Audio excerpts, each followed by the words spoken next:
ಕೇರಳದ ಪಾಲಕ್ಕಾಡ್ನಲ್ಲಿರುವ gym centre ರಾಷ್ಟ್ರಮಟ್ಟದಲ್ಲಿ ಚರ್ಚೆಗೊಳಗಾಗಿದೆ. ಪಾಲಕ್ಕಾಡ್ನ ಪುತ್ತೂನಗರದಲ್ಲಿ ಕಳೆದ 15 ವರ್ಷಗಳಿಂದ ಜಿಮ್ ಸೆಂಟರ್ನ ನಡೆಸುತ್ತಿರುವ ನವಾಜ್ ಎಂಬುವವರು ಇನ್ಸ್ಟಾಗ್ರಾಂನಲ್ಲಿ ಹಂಚಿಕೊಂಡ ವಿಡಿಯೋ ಈ ವಿವಾದದ ಮೂಲ. ಈ ವಿಡಿಯೋವನ್ನು ಈಗ ಅವರು ಡಿಲೀಟ್ ಮಾಡಿದ್ದಾರೆ. ಈ ಡಿಲೀಟ್ ಮಾಡಿದ ವಿಡಿಯೋದಲ್ಲಿ ತನ್ನ ಜಿಮ್ ಸೆಂಟರ್ ಅನ್ನ ಇಸ್ಲಾಂ ಫ್ರೆಂಡ್ಲಿ ಜಿಮ್ ಸೆಂಟರ್ ಎಂದು ಅವರು ಹೇಳಿದರು.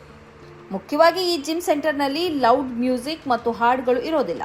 ಪುರುಷರಿಗೆ ಮತ್ತು ಮಹಿಳೆಯರಿಗೆ ಬೇರೆ ಬೇರೆ ವ್ಯಾಯಾಮ ಸಮಯವನ್ನು ನಿಗದಿಪಡಿಸಲಾಗುವುದು. ಪುರುಷರಿಗೆ ಪುರುಷ ಟ್ರೈನರ್ ಮತ್ತು ಮಹಿಳೆಯರಿಗೆ ಮಹಿಳಾ ಟ್ರೈನರ್ ಇರಲಿದ್ದಾರೆ. ಮಹಿಳೆಯರು ತಮ್ಮ ದೇಹ ಭಾಗವನ್ನು ಮುಚ್ಚುವ ಡ್ರೆಸ್ ಕೋಡ್ ಅಥವಾ ಹಿಜಾಬ್ ಅನ್ನು ಧರಿಸಬಹುದು.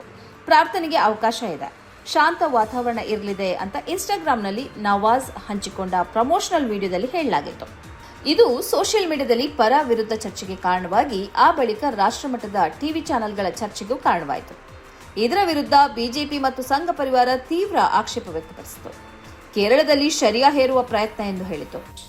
कांग्रेस पार्टी का केरला के अंदर रिमोट कंट्रोल आईयूएमएल के हाथ में है, इंडियन यूनियन मुस्लिम लीग के हाथ में है. आईयूएमएल के कहने पर अब कांग्रेस पार्टी केरला के अंदर शरिया कंप्लायंट जिम्स को अलाउ कर रही है. इससे ये स्पष्ट होता है कि कांग्रेस पार्टी संविधान को चूज नहीं करती, शरिया को चूज करती. Because of Muslim appeasement, the Congress party now is keeping the constitution on back and believing in Sharia over constitution in Kerala, and it is allowing Sharia compliant gyms to function in Kerala.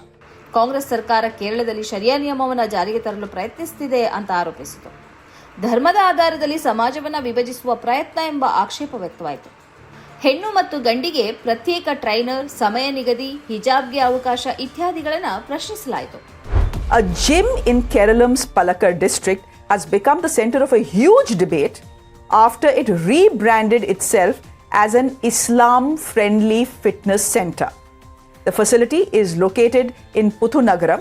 It is being run by a man named Nawaz Muthu. He has been running this place for the last 15 years or so. It's a gym today. Will tomorrow this be applied to other institutes as well? Will tomorrow there'll be a religion-friendly school? Will schools also adopt this model? Next, are we going to hear about religion-friendly colleges? Will now there be religion-friendly hostels, religion-friendly sports clubs perhaps? Point that Dr. Shalini Ali has made, I agree with that. You want to change the rules, you change the rules. But when you say Islam-friendly, you will attract fire.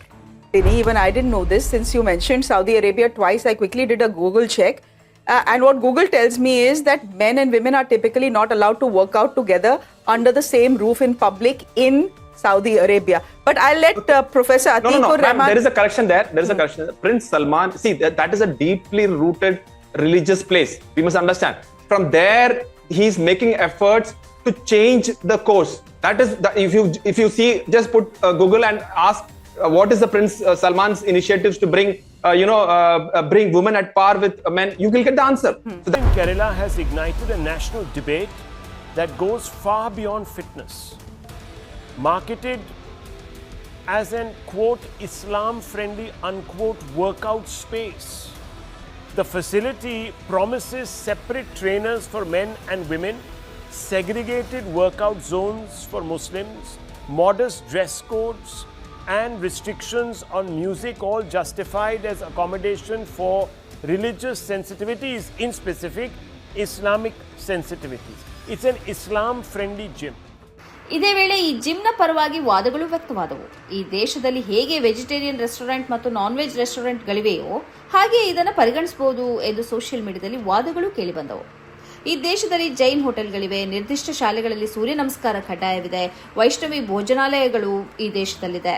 ಹೀಗಿರುವಾಗ Muslim ಮಹಿಳೆಯರಿಗೆ ಅನುಕೂಲಕರವಾಗುವ ರೀತಿಯಲ್ಲಿ gym ಸೆಂಟರ್ನ ತೆರೆದರೆ ಏನು ತೊಂದರೆ ಎಂಬ ಪ್ರಶ್ನೆಯನ್ನು social ಮೀಡಿಯಾದಲ್ಲಿ ಕೇಳಲಾಗಿದೆ. ಹೆಣ್ಣು ಗಂಡು ಜೊತೆಯಾಗಿ ಜಿಮ್ ಮಾಡುವುದನ್ನು ಎಲ್ಲ ಮಹಿಳೆಯರು ಇಷ್ಟಪಡೋದಿಲ್ಲ. ಅಂತವರಿಗೆ ಪ್ರತ್ಯೇಕ ವ್ಯವಸ್ಥೆ ಮಾಡಿದರೆ ಅದಕ್ಕೆ ಆಕ್ಷೇಪ ಏಕೆ ಎಂದು ಪ್ರಶ್ನಿಸಲಾಗಿದೆ. ಇಂಗ್ಲೆಂಡ್ನಲ್ಲಿ ಮಹಿಳೆಯರಿಗೆ ಮತ್ತು ಪುರುಷರಿಗೆ ಈಜುಕೊಳದ ಸಮಯ ಪ್ರತ್ಯೇಕವಿದೆ. ಯುರೋಪಿನಲ್ಲಿ ಮಹಿಳೆಯರಿಗೆ ಮತ್ತು ಪುರುಷರಿಗೆ ಪ್ರತ್ಯೇಕ ಜಿಮ್ ಸೆಂಟರ್ಗಳಿವೆ. ಇಲ್ಲಿ ಪ್ರತ್ಯೇಕ ಸಮಯವನ್ನು ನಿಗದಿಪಡಿಸಲಾಗಿದೆ. ನಮ್ಮ ದೇಶದಲ್ಲೂ ಮಹಿಳೆಯರಿಗೆ ಪ್ರತ್ಯೇಕ ಸಮಯ ನಿಗದಿಪಡಿಸಿದ ಜಿಮ್ ಸೆಂಟರ್ಗಳು ಧಾರಾಳ ಇವೆ.